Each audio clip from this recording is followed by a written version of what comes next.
Hello,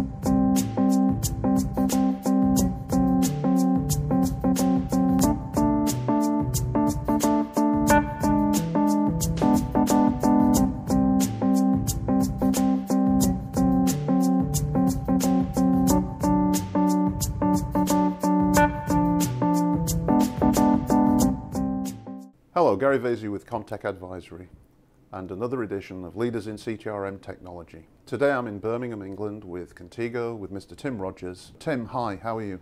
Hi Gary, I'm very well, thanks. Good to see you. Likewise. Nice new offices, by the way. Thanks very much. As you probably will have read on the blog, I've been doing quite a lot of blogging about new technologies, emerging technologies, and how they're impacting the sector. And what I'd like to ask you is, how do you think those emerging technologies support energy organisations in maximising their profit potential? I think we see a number of different types of energy companies right across the spectrum. So everything from generators, wholesale traders, to retail supply businesses, and of course all sorts of sizes of organisations as well, from startup organisations right through to multinational utilities. Now they all have slightly different requirements and different approaches to the market, but there are a few things with regard to technology that they all really have in common. So I think one of the most important things is that they need flexibility.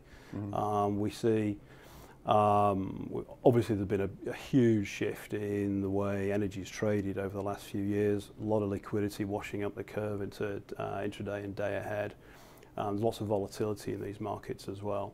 So the flexibility to deal with those scenarios is really, really important. I think organisations need to scale, particularly smaller organisations that are growing, or larger organisations that are perhaps changing the way they trade. They need to be able to scale, and they also need to extend. And the differences there is, one is about doing more with what you've got. So that's more trades going through a system. It's perhaps more users on the system, but the other thing they need to do is to extend the system as well. And what I mean by that is where there is functionality that they can either use from elsewhere, they need to be able to extend it via an API. Of course, cost of ownership is extremely important for any business, and I think technologies can really support all sorts of businesses with respect to the total cost of ownership. It needs to be kept at an appropriate level. So these are some of the ways that I think technologies can help. Good. Right. How can Contigo, with its software, help companies take advantage of some of this emerging technology and some of the issues we've just talked about? Yeah, I think Contigo in particular has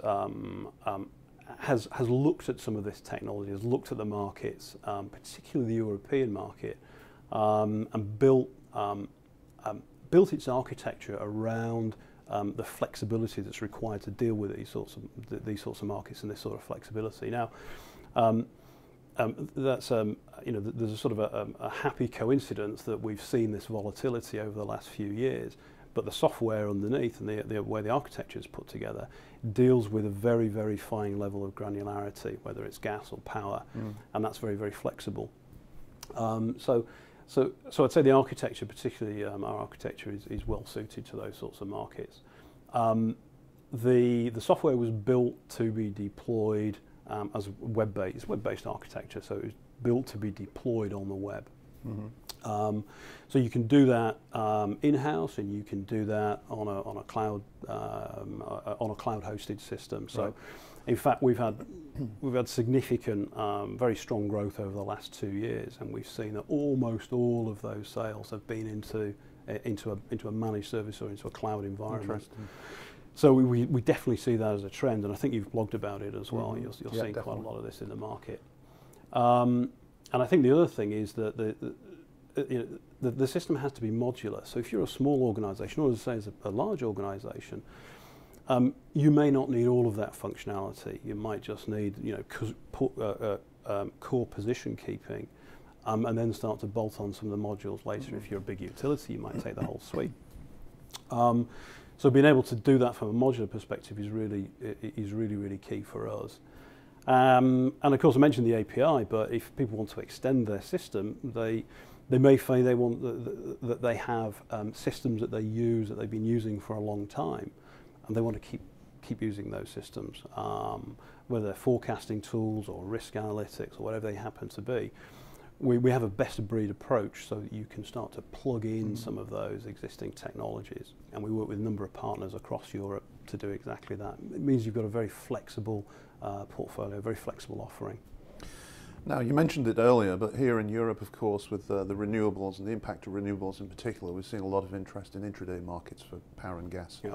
Where does Contigo stand with regard to offering solutions and technologies for people participating in those markets?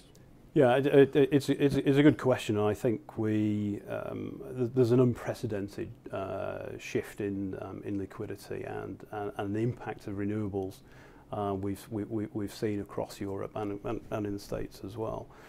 So again, it's about flexibility. How do organisations deal with those changes, not just in liquidity, but different instruments that they're going to have to trade, different trading patterns. Are they going to have to go into a different region? Are they going to have to trade a different combination of commodities? What does their retail portfolio look like?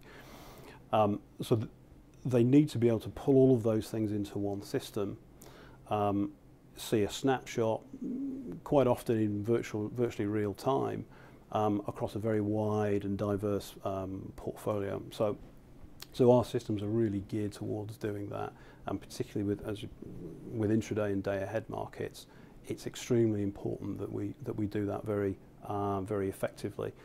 The other thing is it is a straight through processing. People don't, and organisations, particularly the IT departments in organisations, don't need to be worried about are my systems going to remain connected? What happens if something changes on a venue?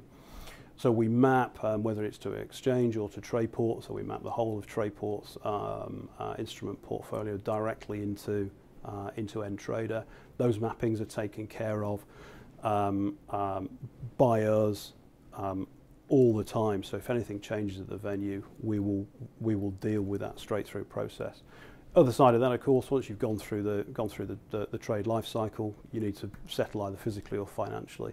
So the systems, again, straight through processed into either our own systems or into a third-party system, whether it's in the UK or the rest of Europe for physical nominations and settlement. Very good. As you know, we like to look at trends in the marketplace, and we think we spot a fair few. Have you seen any trends that interest you recently, particularly in Europe? It's a good question. Crystal ball to one side. It's difficult. If I could predict the future, I guess we wouldn't be sat here. You'd be the analyst business. But no, exactly. But I think we've talked a number of times about the way renewable, the renewables market in general, and green technology in general, is influencing these markets, energy markets across the world.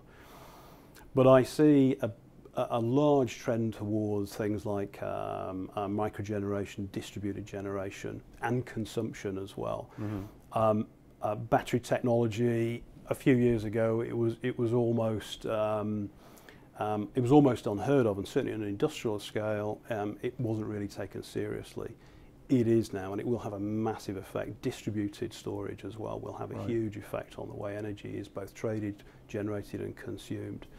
I don't know what the details will be, and I don't think anybody does, and there's a fair amount of debate about that. Mm-hmm. But I think energy firms in general and technologists in general need to keep a weather eye on how those emerging technologies will influence the way we trade and consume.